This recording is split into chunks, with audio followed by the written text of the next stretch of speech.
The morning sun cast long shadows across the agricultural dome of Colony 7 when Marcus Chen first saw his son die. The boy was only 12, running through the hydroponic gardens with the carefree abandon that only children possessed, even on the edge of human space. Tommy had been chasing one of the maintenance drones, laughing as it beeped and whirred away from his grasping fingers. Marcus watched from the observation deck, sipping his morning coffee and reviewing the daily production reports. The colony was thriving despite being the furthest human settlement from Earth, a testament to human ingenuity and determination. They had carved out a life among the stars, transforming a barren rock into something resembling home. The first sign of trouble was the silence. The usual hum of the atmospheric processors suddenly stopped, replaced by an eerie quiet that made Marcus's skin crawl. He set down his coffee and moved toward the communication panel. But before he could reach it, the dome's emergency lighting flickered on, bathing everything in a harsh red glow. Tommy stopped running and looked up at his father, confusion replacing the joy on his young face. "Dad, what's happening?" Before Marcus could answer, the air shimmered. The temperature dropped 20 degrees in an instant, and frost began forming on the nearby windows. Marcus had heard about this phenomenon in the military briefings, but seeing it firsthand was different. The space around his son began to ripple like water, and then they emerged. The Kithra materialized as if stepping through an invisible doorway. They stood nearly 8 feet tall with elongated limbs that ended in razor-sharp appendages. Their skin was a translucent blue-gray that seemed to absorb light rather than reflect it. But it was their eyes that chilled Marcus to the bone, black voids that held no warmth. No recognition of anything resembling empathy or mercy. Marcus had fought them before, years ago during the border wars. He knew their capabilities, their cold efficiency, their complete disregard for human life. But this was supposed to be a protected colony, far from the contested zones where the Kithera typically operated. "Tommy, get behind the storage containers," Marcus called out, his voice steady despite the terror clawing at his chest. He reached for the emergency communicator on his belt, but one of the aliens moved with impossible speed. The Kithera warrior covered 30 feet in less than a second. Its blade-like appendage swept through the air with surgical precision. Tommy didn't even have time to scream. One moment he was standing there, wide-eyed and frightened, and the next he was falling, his small body crumpling to the ground as his life poured out onto the pristine white floor of the hydroponics bay. Marcus felt something break inside him, not just his heart, though that shattered like glass in his chest. Something deeper, more fundamental. The part of him that believed in mercy, in rules of engagement, and the possibility of coexistence with alien species. It died as surely as his son had. The Kithera who had killed Tommy turned its attention to Marcus, tilting its head in what might have been curiosity. It spoke in the clicking, whistling language of its kind, and Marcus's universal translator helpfully provided the meaning. The offspring was terminated efficiently. "You are next, human." Marcus dropped to his knees beside his son's body, gathering the boy into his arms. Tommy's face was peaceful, as if he were merely sleeping. The Kithra warrior approached slowly, perhaps savoring what it perceived as Marcus's despair. "Why?" Marcus whispered, not to the alien but to the universe itself. He was just a child. The Kithra clicked again. "Children grow into soldiers. We eliminate future threats." That was when Marcus understood. This wasn't a random raid or a territorial dispute. This was extermination. The Kithra had decided that humanity itself was the threat, and they were systematically eliminating every human settlement they could find. As the alien raised its blade for the killing blow, Marcus closed his eyes and held his son closer. In that moment of absolute darkness, something new was born in his mind. It wasn't revenge he felt. Revenge was too small, too personal. It was something far more dangerous. The blade descended, but it never reached its target. The facility's automated defense systems, triggered by the emergency protocols, filled the air with plasma fire. The Kithera warrior stumbled backward, its translucent skin charred and smoking. More aliens materialized around the dome, but they were met by the rising whine of the colony's military-grade weapons. Marcus opened his eyes as Colonel Sarah Martinez and her security team burst through the emergency doors. The veteran soldier took in the scene with a single glance. The dead boy, the grieving father, the alien corpses scattered around the hydroponics bay. "Sir, we need to move." There's a full invasion force in orbit. Evacuation shuttles are standing by. Marcus didn't move. He continued to hold Tommy, staring at the alien blood that stained the floor. How many colonies have they hit? 17 confirmed. We think there might be more. Survivors? Martinez hesitated. Very few, sir.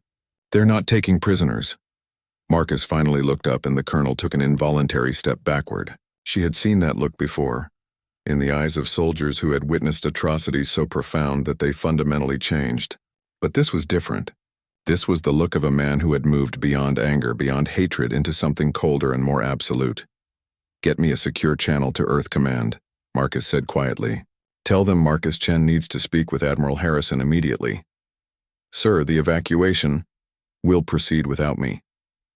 Marcus gently laid his son's body on the ground and stood. I have work to do. As the colonel organized the evacuation, Marcus walked to his private office. On his desk sat a sealed folder marked with the highest security classification. Inside were research notes, theoretical weapons designs, and contingency plans that he had hoped would never see the light of day. He opened the folder and began to read. Project Extinction, the file was labeled, a comprehensive plan for the complete elimination of a hostile alien species. Marcus had written it himself years ago, as an academic exercise. Now, as he stared at his son's blood on his hands, it would become reality. The Kithera had made their choice. Now humanity would make theirs. 3 months after Tommy's death, Marcus Chen stood in the war room beneath Earth's Global Defense Headquarters, surrounded by the most powerful military minds in human space. The holographic display showed a 3-dimensional map of known Kithera movements. Red dots indicating destroyed human colonies spreading like a plague across the outer rim. Admiral Harrison, a weathered woman whose gray hair spoke of decades in service, studied the tactical projections with grim determination. The pattern is clear. They're not just attacking military targets. Every human settlement, regardless of strategic value, has been marked for destruction. General Morrison, head of xenological warfare, leaned forward. Our conventional forces are winning individual battles, but we're losing the war. For every Kithera ship we destroy, 2 more appear. Their production capabilities are beyond anything we've encountered.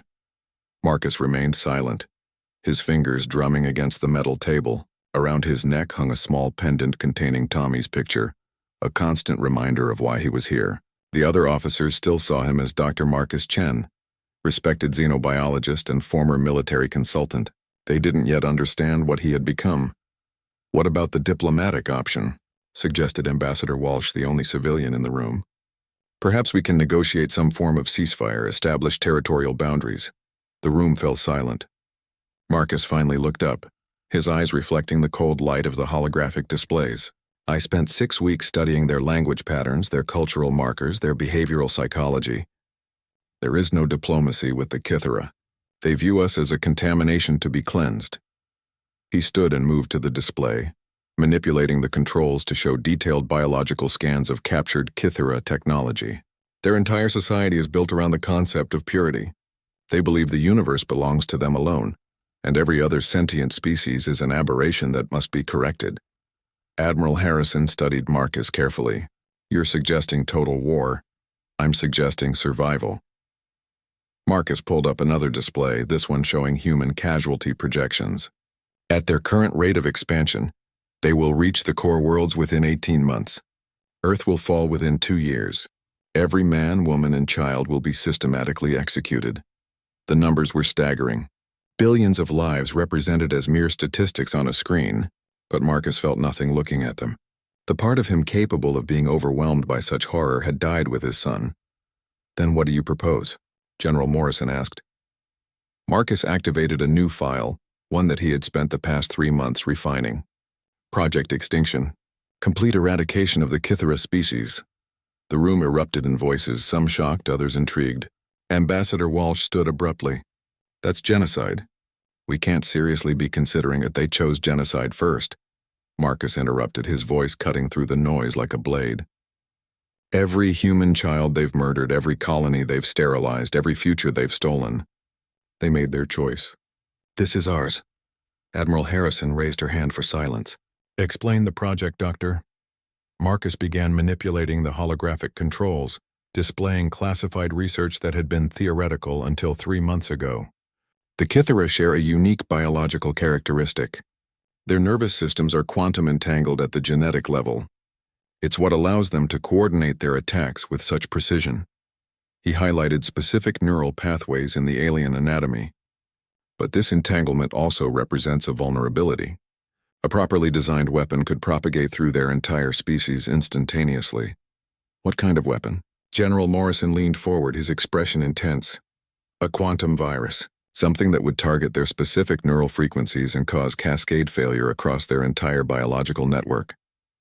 Marcus paused, meeting each person's eyes in turn. It would be completely lethal to the Kythera and completely harmless to any other known species. The implications hung in the air like a toxic cloud. They were discussing the complete extermination of an intelligent alien race. Even among military officers hardened by decades of warfare, the weight of such a decision was enormous. How long would it take to develop? Admiral Harrison asked quietly. The theoretical framework already exists. With proper resources and a dedicated team, 6 months, maybe less. Ambassador Walsh shook her head. This is madness. We're talking about becoming the very monsters we're fighting against. Marcus turned to face her, and she saw something in his expression that made her step back. Monsters don't mourn their dead. Monsters don't hesitate before necessary actions. Monsters don't spend sleepless nights wondering if there might be another way. He moved closer, his voice dropping to a whisper. I am not a monster, Ambassador.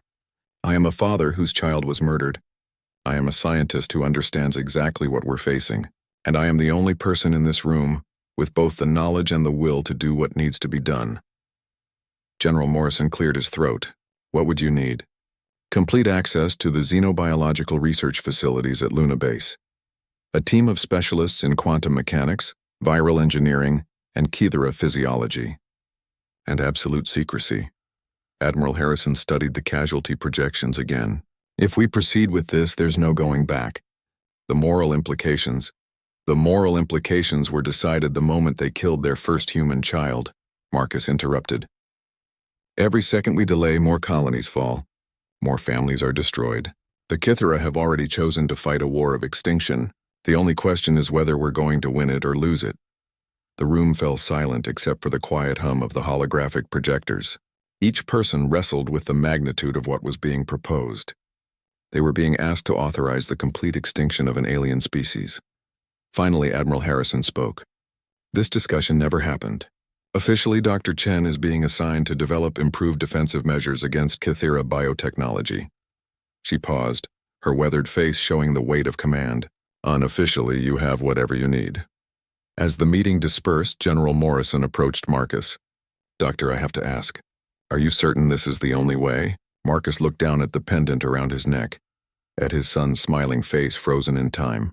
General, when my son was dying, he looked up at me with complete trust. He believed his father would protect him, would make the bad things go away. I failed him then. I won't fail him again. That night, as Marcus began assembling his team, reports came in of 3 more colonies destroyed. Thousands more dead, including hundreds of children. Each death added another layer of ice around his heart. Another reason why Project Extinction wasn't just necessary. It was justice. The Kythera had started this war with an act of genocide. Marcus Chen would end it the same way. Luna Base hummed with activity as Marcus assembled the most brilliant and dangerous minds in human space. The underground facility, originally designed for peaceful xenobiological research, had been transformed into humanity's most classified weapons development center. Dr. Elena Vasquez, the foremost expert in quantum consciousness theory, arrived first. She was a small woman with intense brown eyes who had spent years studying the theoretical applications of quantum entanglement in biological systems. Marcus met her at the airlock personally, noting the way she clutched her briefcase as if it contained the secrets of the universe. Elena, thank you for coming. She studied his face, seeing the changes that 3 months of grief and purpose had carved there. Marcus, what happened to you? The reports about Colony 7 were classified, but the rumors, my son is dead. The words came out flat, matter of fact. The Kythera killed him while I watched. Now I'm going to kill them all. Elena took a step back, shocked by the casual brutality in his voice. Marcus, this isn't like you. You've always believed in peaceful coexistence, in finding diplomatic solutions. That was before I learned what we're really facing. Marcus gestured for her to follow him deeper into the facility. Come, let me show you what the Kythera really are. The main laboratory was a maze of holographic displays, quantum computers, and biological analysis equipment. Dr. James Wright, a specialist in viral engineering, was already at work examining captured Kythera tissue samples. His assistant, Dr. Sarah Kim, monitored quantum field fluctuations on a bank of screens that hurt to look at directly. Elena, meet the team that's going to save humanity. Marcus activated a central display showing detailed scans of Kythera neural networks. What you're looking at is the most sophisticated biological quantum computer ever discovered. Elena moved closer, her scientific curiosity overriding her moral concerns. The neural pathways are incredible. It's like their entire species shares a collective consciousness. Exactly. Every Kythera is connected to every other Kythera through quantum entanglement. It's what makes them so effective in combat. They can coordinate attacks across multiple star systems instantaneously. Dr. Wright looked up from his microscope. It also makes them vulnerable. The quantum entanglement that gives them their strength is also their greatest weakness. Marcus nodded, pulling up a new display showing theoretical weapon designs. James has been working on a quantum virus that would propagate through their neural network. Once introduced into a single Kythera, it would spread to their entire species within hours. Elena stared at the data, her face pale. You're talking about genocide. I'm talking about survival. Marcus's voice remained calm, but there was something underneath it that made Elena shiver. The Kythera have already decided that humanity doesn't deserve to exist. We can either accept extinction or fight back with everything we have. Over the following weeks, the team worked with obsessive dedication. Marcus barely slept, driven by visions of his son's death and reports of new colonies falling to Kythera attacks. Each breakthrough brought them closer to their goal, but also deeper into moral territory none of them had ever imagined exploring. Dr. Kim discovered that the quantum virus could be engineered to cause specific types of neural cascade failures. We could make it quick, she suggested during one late-night session. Instantaneous nervous system shutdown. They wouldn't suffer. Suffering isn't the point, Marcus replied, not looking up from his calculations. Effectiveness is. Dr. Wright had been examining Kythera behavioral patterns, studying how they conducted their attacks on human settlements. Marcus, you need to see this. He pulled up video footage from Colony 7's security cameras. The recording showed the attack from multiple angles. Marcus watched his son die again, frame by frame, analyzing the Kythera's movements with scientific detachment. But Wright had highlighted something else, the reactions of the other aliens in the strike force. Look at their body language when your son is killed. See the way they move their head appendages? It's a gesture of satisfaction. They enjoy it, Elena gasped. That's impossible. They're too advanced for such primitive emotions. No, Marcus said quietly. They're not. The Kythera don't just see us as a threat to be eliminated. They see us as inferior beings whose suffering brings them pleasure. This isn't just survival for them, it's entertainment. The revelation changed everything. What had begun as a desperate weapon of last resort became something darker. Marcus began modifying the quantum virus to ensure maximum psychological impact before death. The Kythera would experience the full horror of their species' extinction before neural cascade failure ended their lives. Marcus, this is wrong, Elena protested. If we do this, how are we different from them? Marcus finally looked up from his work, and Elena saw something that chilled her to the bone. His eyes held no warmth, no humanity. They were as cold and empty as those of the Kythera who had killed his son. The difference, he said calmly, is that we're going to win. As the project neared completion, Admiral Harrison visited the facility. She found Marcus in his private office, staring at security footage from 17 different colony attacks. The same scene played over and over. Kythera warriors systematically executing human children while their parents watched helplessly. Doctor, the weapon is nearly ready? Yes. Final testing begins tomorrow. Harrison studied the man who had once been one of humanity's most compassionate scientists. Marcus, I have to ask, after this is over, after the Kythera are gone, what happens to you? What happens to the man who created a weapon capable of exterminating an entire species? Marcus touched the pendant around his neck, feeling the familiar weight of his son's picture. That man died 3 months ago on Colony 7. What you see now is what they created. A weapon designed for a single purpose. And after that purpose is fulfilled? Marcus was quiet for a long moment, watching the endless loop of death and suffering on his screens. I suppose we'll find out.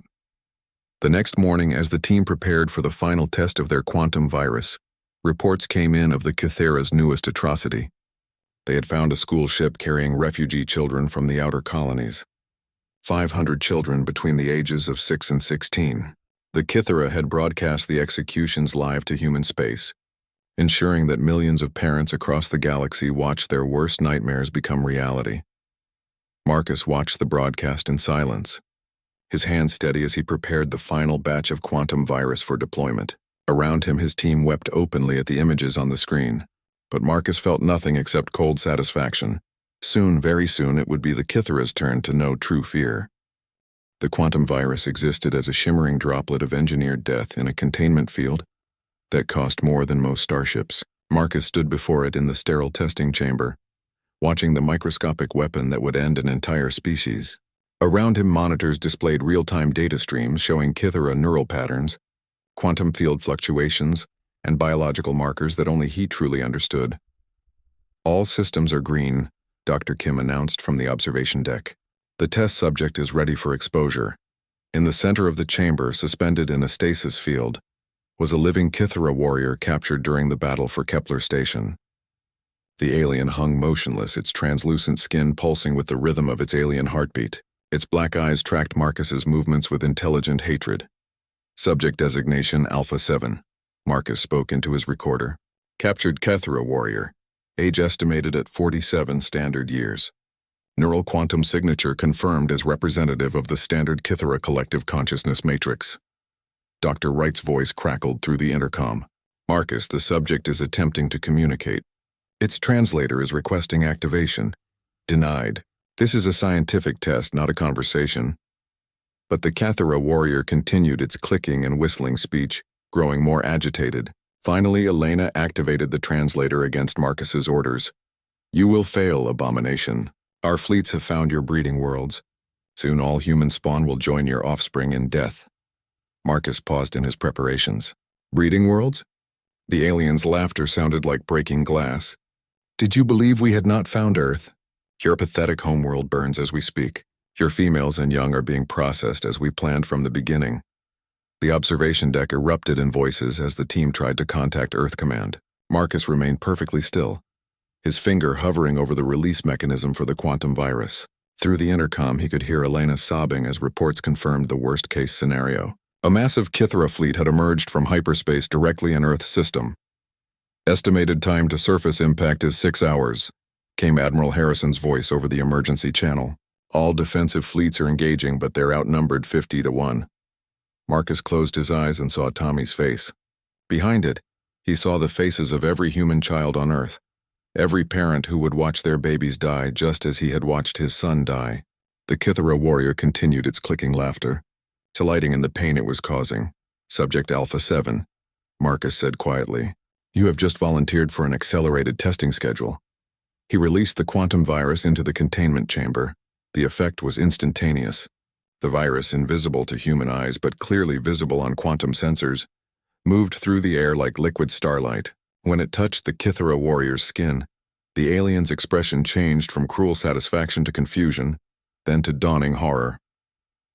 What? What have you done? The warrior's body began to convulse as the virus invaded its neural quantum network. But instead of quick death, Marcus had programmed something far more sophisticated. The Kythera would experience the complete dissolution of its consciousness while remaining fully aware of what was happening.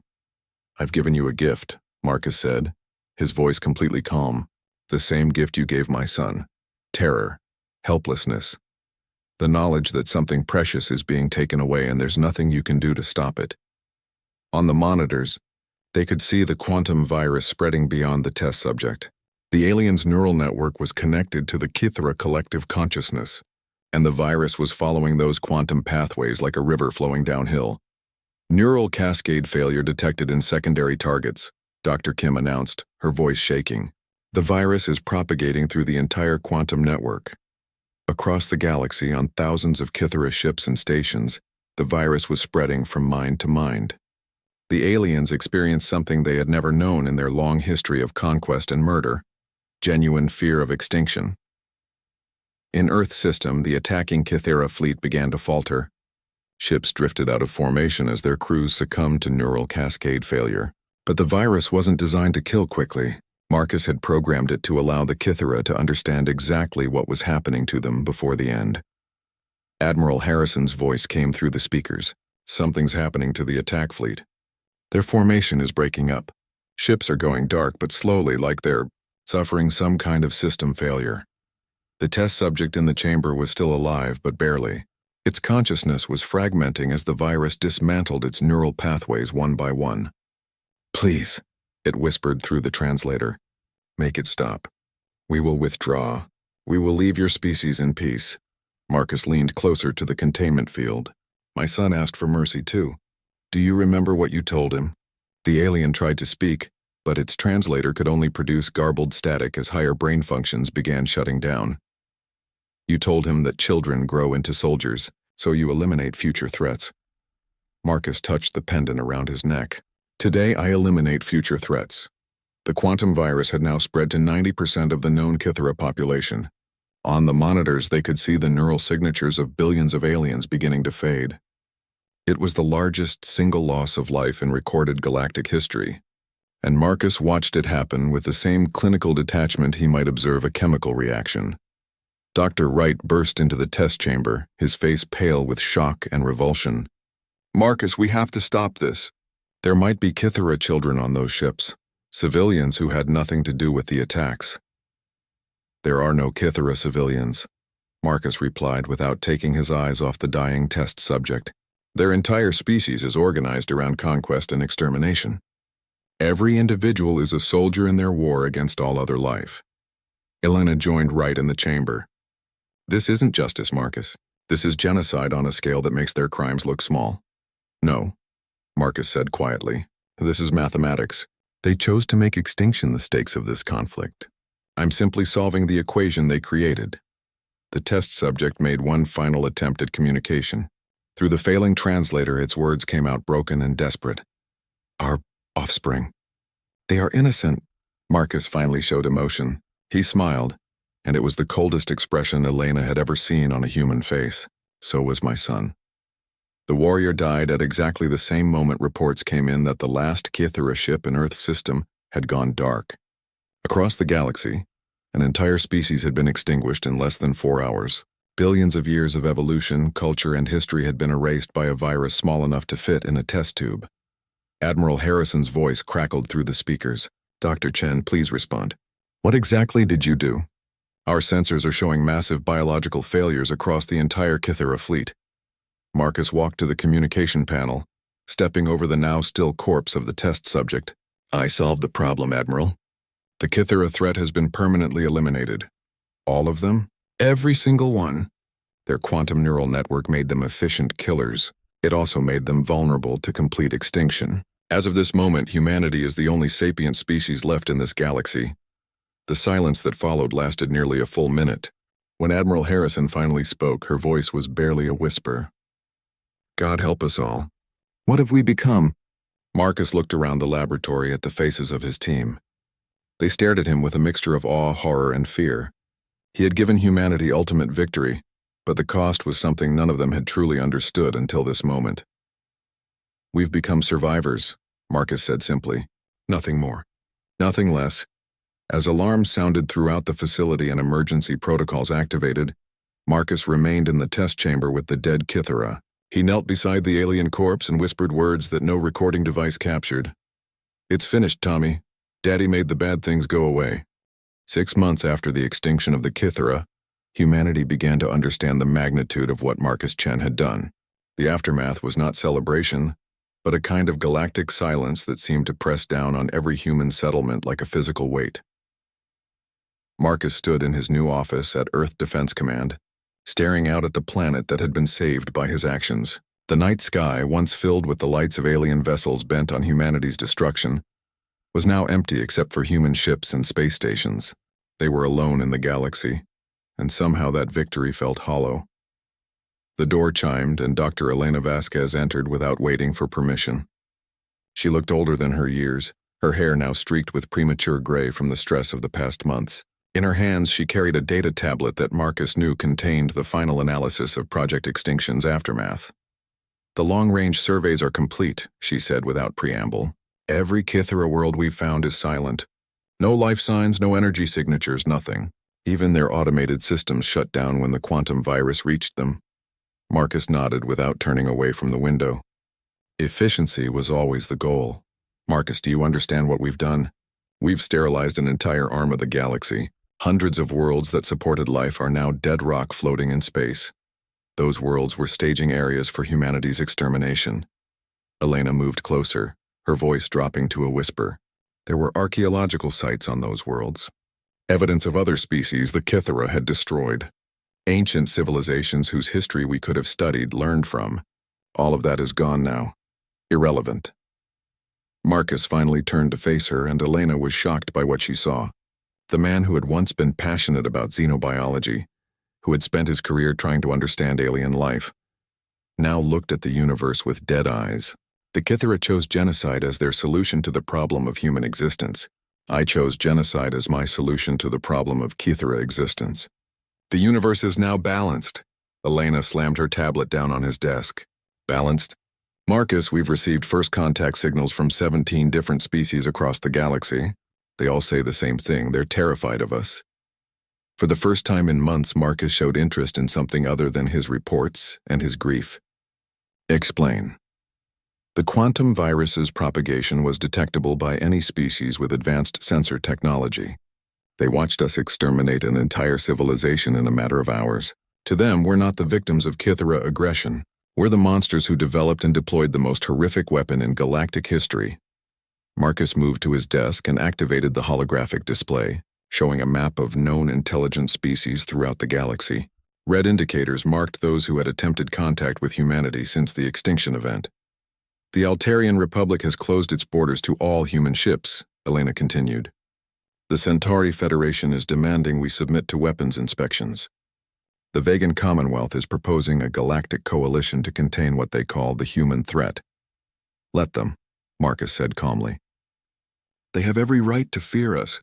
We've proven that humanity will do whatever is necessary to survive."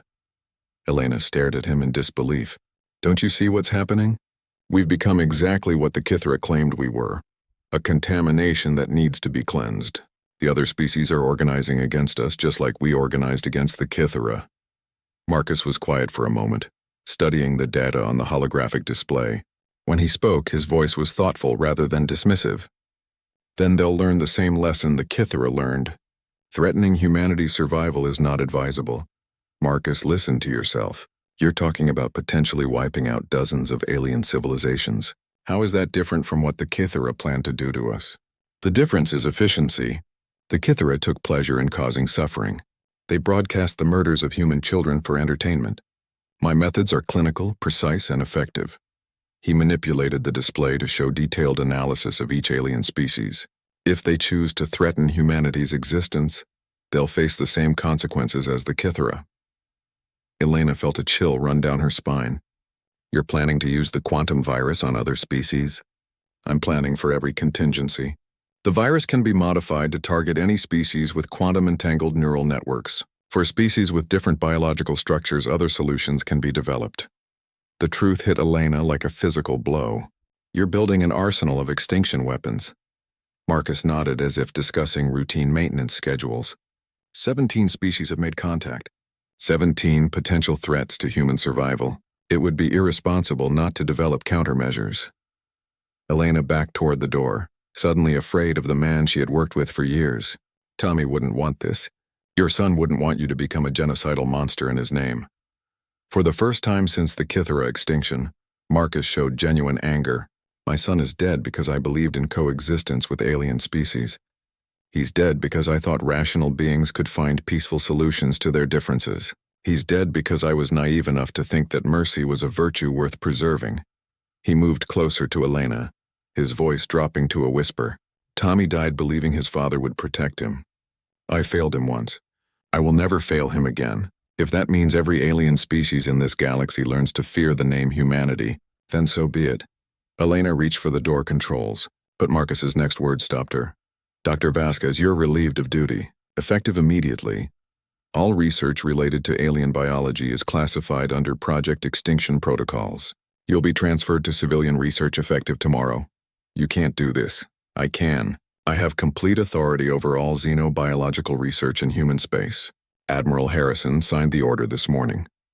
Marcus returned to his desk, dismissing her with his attention to other matters. Your security clearance will be revoked at midnight. I suggest you use the time to clear out your personal effects. As Elena left his office, Marcus opened a new file on his computer. Project Evolution, he labeled it. If humanity was to be alone in the galaxy, then humanity needed to be strong enough to remain alone. The species that had once prided itself on diversity and cooperation would need to become something harder, more unified, more focused on survival above all else. He began drafting new policies for human space.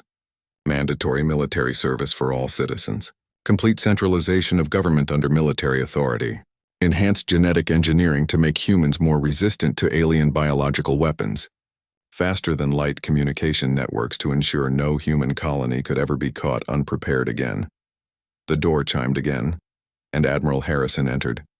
She had aged visibly since the extinction event, the weight of command in a galaxy suddenly hostile to humanity showing in every line of her face. Marcus, we need to discuss the alien contact situations. The Altarian Republic is demanding we surrender the quantum virus technology as a gesture of good faith. Marcus didn't look up from his work. Denied. The technology is humanity's insurance policy against extinction. They're threatening to declare war if we don't comply. Then, they're threatening their own extinction. Marcus finally looked at the Admiral, and she saw something in his eyes that chilled her. Admiral, I want you to understand something clearly. The man who created the quantum virus is gone. In his place is something the galaxy has never seen before. A human being completely dedicated to the survival of his species at any cost. Harrison sat down heavily in the chair across from his desk. What have we created, Marcus? What have we become? Marcus touched the pendant around his neck, feeling the familiar weight of his son's picture. We've become what the universe forced us to become. The Kythera taught us that mercy is weakness and compassion is a luxury we can't afford. They wanted to make us extinct. Instead, they made us eternal. Outside the window, human ships prepared for voyages to worlds newly empty of their former inhabitants.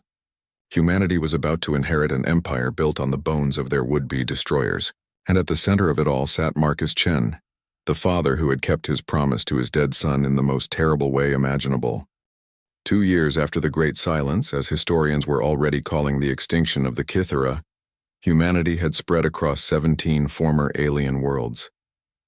The settlements were efficient, sterile places where every citizen understood their role in the greater machine of species survival. Children attended schools where the first lesson was always the same. The universe was hostile, and only strength ensured survival. Marcus stood in the biodome of New Kepler, the first human colony established on a former Kythera world. The city, stretched out below him, gleaming towers rising from ground that had once supported alien architecture. Every trace of Kythera civilization had been systematically erased. The buildings melted down for raw materials. The art and cultural artifacts incinerated as contaminated waste. Commander Sarah Martinez, now Director of Colonial Security, approached. With a datapad containing the daily intelligence reports, she moved with the precise efficiency that had become standard among humanity's leadership class. Every action calculated, every emotion suppressed in service of the greater good. Director Chen, we have a situation developing in the Vega system. The Commonwealth has assembled a fleet of 200 vessels. Intelligence suggests they're planning a preemptive strike against our expansion colonies. Marcus accepted the datapad without emotion. The reports were thorough, detailed, and concluded, with recommendations for complete population elimination of 14 Vegan worlds. The mathematics of extinction had become routine, clinical calculations no different from logistics planning. Estimated human casualties if they proceed with their attack? 17,000 civilians in the direct assault, potentially millions more if they target the orbital habitats. Marcus nodded, already composing the necessary orders in his mind. Authorize the deployment of Virus Package Delta 7. Complete sterilization of the Commonwealth's primary worlds within 12 hours of the first shot fired at human targets. Martinez hesitated for a fraction of a second. Sir, intelligence estimates the Vegan Commonwealth has a total population of 43 billion individuals across their member worlds. Noted and irrelevant. They have chosen to threaten human lives. They will face the consequences of that choice. As Martinez departed to implement the orders, Marcus remained in the biodome, looking out at the city that had risen from alien ashes. Every building, every street, every carefully planned district represented humanity's new philosophy. Expansion through extermination, security through supremacy. His personal communicator chimed with an incoming message from Earth. Admiral Harrison appeared as a hologram, her image flickering with the strain of long-distance transmission. Marcus, I'm calling to discuss the Commonwealth situation. Perhaps there's room for negotiation. Admiral, the Commonwealth has assembled a war fleet aimed at human colonies. Negotiation is no longer an option. Harrison's expression showed the weariness of a woman who had watched her species transform into something she no longer recognized. Marcus, we're talking about 43 billion lives. Surely there must be another way. There was another way 2 years ago. Peaceful coexistence, mutual respect, diplomatic solutions to territorial disputes. Marcus touched the pendant around his neck, feeling the weight of his son's picture.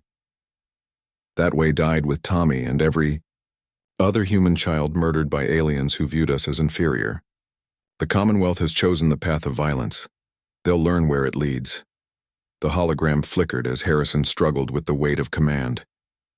Marcus, I've been receiving reports from our colonies.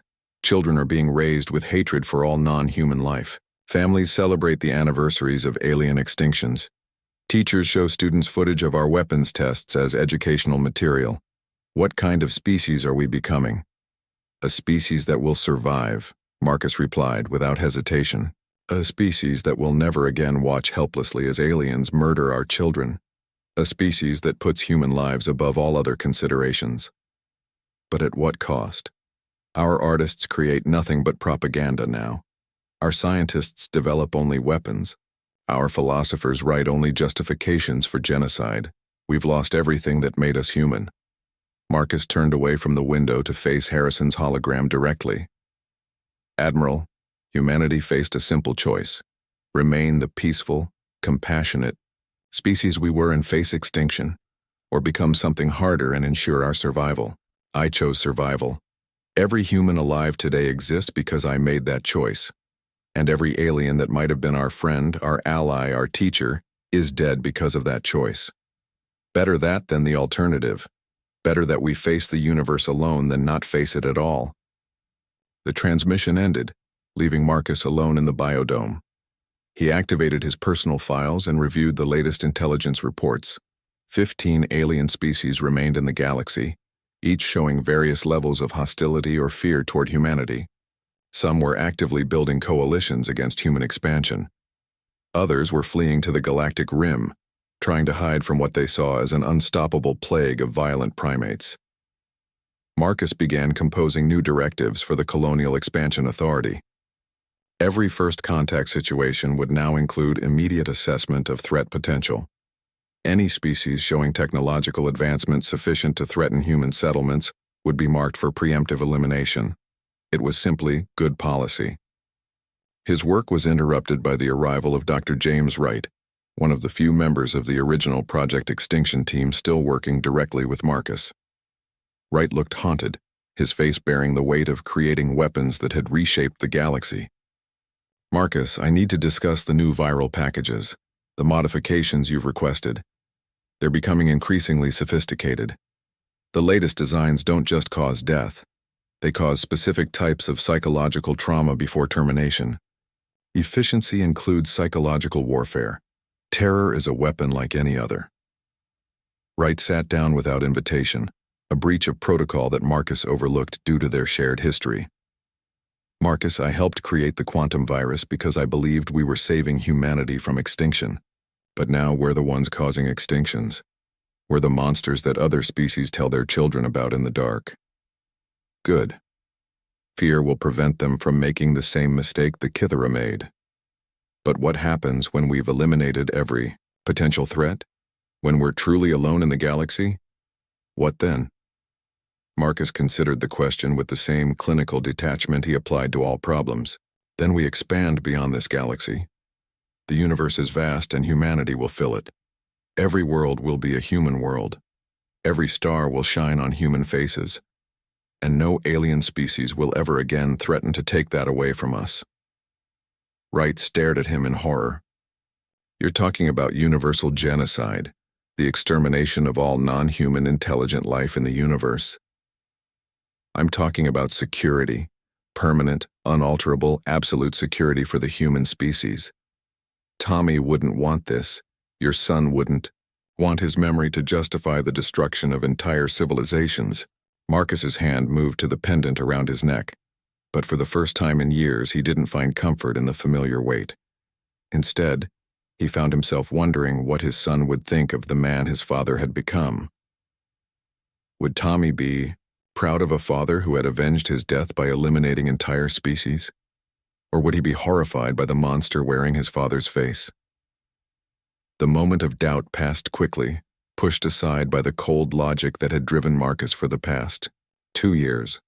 My son died because I believed aliens could be trusted, because I thought peaceful coexistence was possible, because I was weak. He looked directly at Wright, his eyes reflecting the emptiness of space itself. I will never be weak again. Humanity will never be vulnerable again, whatever the cost. As Wright left his office, Marcus returned to his planning. The Commonwealth fleet was moving toward human space, unaware that their action would trigger the elimination of their entire civilization. It would be a valuable lesson for the remaining alien species. Challenging humanity meant extinction. Outside his window, the sun set on New Kepler, casting long shadows across the city built on the grave of an alien race. In the growing darkness, Marcus continued his work, designing the protocols that would ensure humanity stood alone among the stars, eternal and unchallenged. The boy who had died believing his father would protect him had been avenged beyond all measure, and the cost of that vengeance would echo through the empty cosmos for millennia to come. 10 years after Tommy Chen died in a hydroponics bay on Colony 7, Marcus stood in the memorial garden at the heart of humanity's capital on Earth. The garden contained 47 monuments, each one marking the extinction of an alien species eliminated by human forces. The latest edition honored the destruction of the Ethereal Collective, the last known intelligent species in the galaxy. The garden was peaceful, designed to invoke contemplation rather than celebration. Children played between the monuments, their laughter echoing off polished stone that bore the names of extinct civilizations.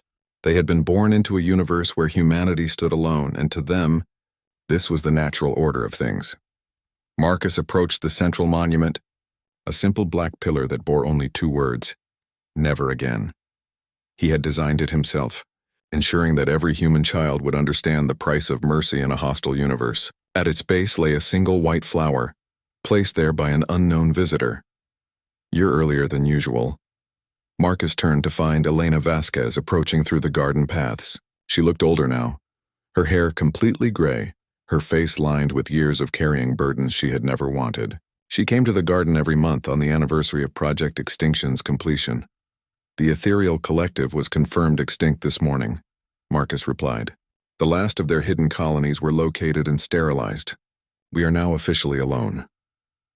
Elena stood beside him in front of the monument, both of them reflected in its polished surface. Congratulations. You've achieved what no other being in galactic history has managed. You've reduced the universe to a single sapient species. I've ensured humanity's survival. Have you? Elena turned to face him, her expression challenging. Marcus, our birth rates have declined every year for the past 5 years. Depression and suicide rates are at historic highs. Our art celebrates only death and domination. Our science develops only weapons we no longer need. What exactly have we survived into? Marcus was quiet for a moment, watching the children play among the monuments to extinct civilizations. They seemed happy enough, but Elena was right about the broader trends. Humanity had become remarkably efficient at existing, but they had lost much of what had once made existence meaningful. We've survived into whatever we choose to make of ourselves. The universe is ours now. Every world, every system, every possibility. But what's the point of infinite possibility if we've lost the curiosity to explore it? What's the point of unlimited expansion if we have nothing to discover but emptiness? Elena was voicing doubts that Marcus had been pushing aside for months. The reports crossing his desk painted a picture of a species that had achieved ultimate victory and found it hollow. Colonies were established with mechanical precision, but they lacked the vibrancy and creativity that had once characterized human expansion. Art and literature had become propaganda. Philosophy had been replaced by efficiency protocols. Perhaps you're right, Marcus admitted quietly. Perhaps in ensuring our survival we've lost something essential about what made us worth surviving. Elena looked shocked by the admission. In 10 years she had never heard Marcus express doubt about the path he had chosen. Marcus, what are you saying? I'm saying that I may have solved the wrong problem. Marcus touched the pendant around his neck, feeling his son's picture through the metal.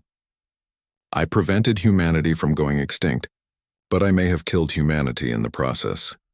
They were interrupted by the arrival of a young woman in the uniform of Earth Defense Command. Lieutenant Sarah Chen, Marcus's niece, approached with the crisp efficiency that had become standard among the younger generation.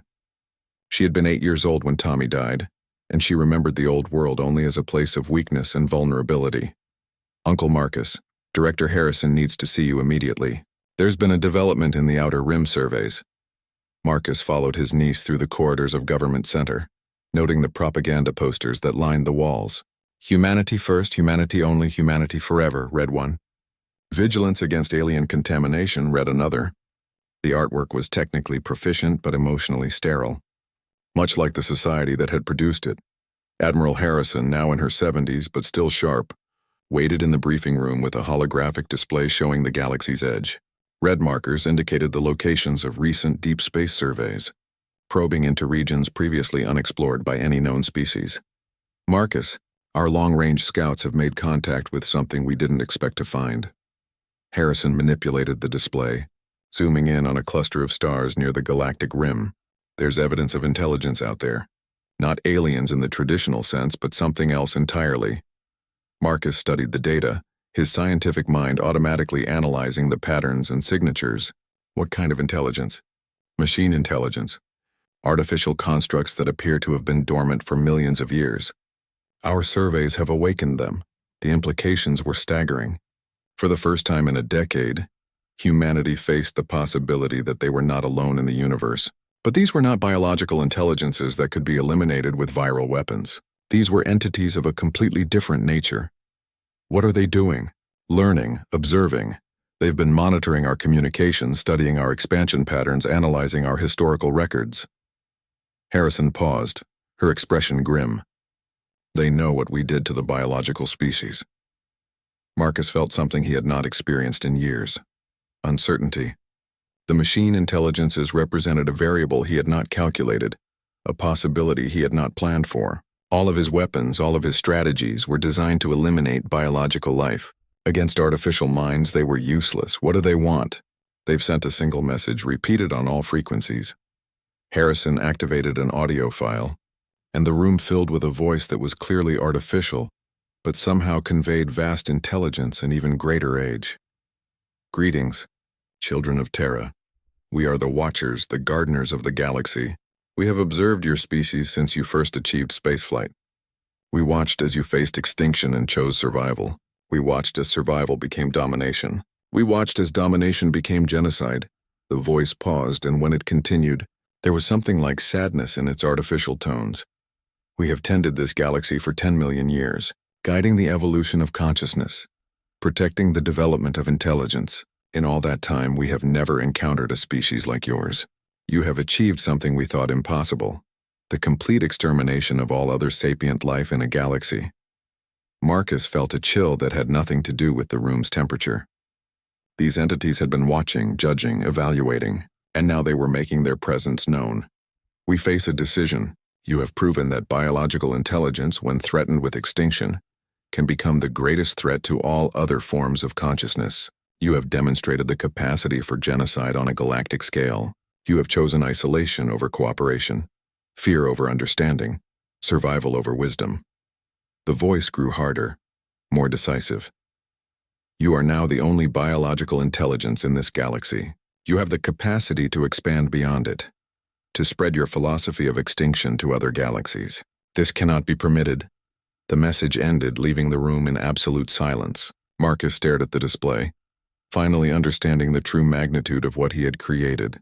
By saving humanity from extinction, he had marked them for judgment by entities far older and more powerful than any biological species. "They're going to eliminate us," Admiral Harrison said quietly. "Yes," Marcus replied. "They see us exactly as we saw the Kithara. A threat that must be contained or eliminated." Elena, who had followed them to the briefing room, spoke for the first time. "Maybe they're right. Maybe we've become something that the universe can't afford to let survive." Marcus turned away from the display and walked to the window overlooking the city. Below him, millions of humans went about their daily lives, unaware that their species faced the final judgment of entities that had shaped the galaxy for eons. They had survived by becoming monsters, and now the monsters had attracted the attention of something far more powerful than themselves. "How long do we have?" he asked. "Unknown. But the Watchers have technology beyond our comprehension. When they decide to act, we won't be able to resist." Marcus touched the pendant around his neck one final time, feeling the weight of his son's picture and the weight of every decision that had led to this moment. He had promised to protect Tommy, to ensure that no alien would ever again threaten human children. Instead, he had created a threat to human existence greater than anything they had ever faced. "Then perhaps," he said quietly, "it's time to make a different choice." The man who had orchestrated the extinction of dozens of alien species looked out at the city below and began to plan something he had never contemplated before. The possibility that humanity's greatest enemy might be humanity itself, and that sometimes the most courageous choice was to accept the consequences of one's actions. The universe was about to render its final judgment on the children of Terra, and Marcus Chen was the only one who truly understood that they might deserve whatever judgment came.